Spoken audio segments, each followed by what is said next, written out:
بسم الله الرحمن الرحیم. السلام علیکم و رحمت الله و برکاته. به این درس اگر نگاه کنیم، درس کلمه ها گوناگون هستند. خب اگر که شما درس های گذشته رو خوب آماده کردگی باشید، از خود کردگی باشید، دشواری نمیکشید و هنگام درس اهمیت دهید.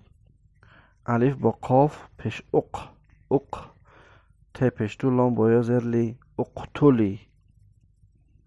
الف با قاف پیش اق ت پیش تو لام زبر لا اقتلا.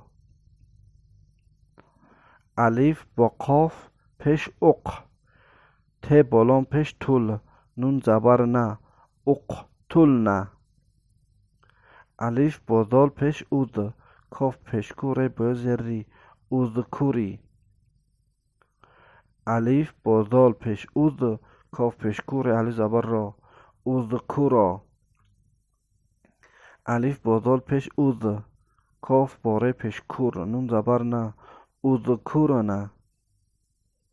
یا الف زبر یا ب زبر با نون زیر نی.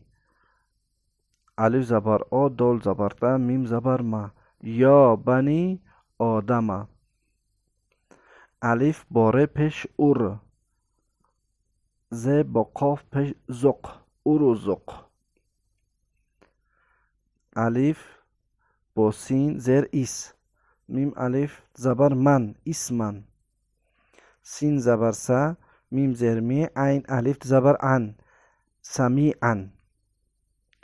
الف با سین زیر ایس میم زبر ما عین با پیش او اسمعو.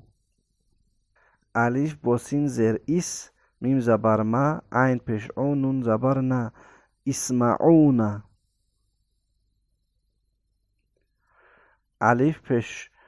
الف با شین پیش اوش کاف با ر پیش کر اشکر.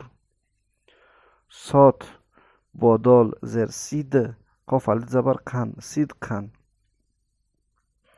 صاد الف زبر سا دال زیر دی قاف الف زبر کن صادقن.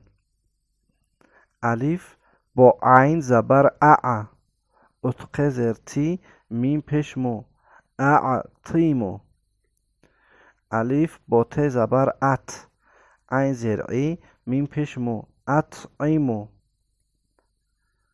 الف با اتقه زبر ات میم زبر ما عین پیش او اطمعو. در اینجا اهمیت دهید الف است و نون است در بالا ساکین و در بالا یا تشدید است. در این حالت ما یک باره الف را با یا می چسبانیم. الف با یا زبر ای می شود یا زبر یا ای. این تشدید از ساکین دیده برتری دارد. به همین خاطر الف با نون نه بلکه یک باره با حرف یا می چسبد. الف با یا زبر ای یا با غین زبر یغ ای یغ.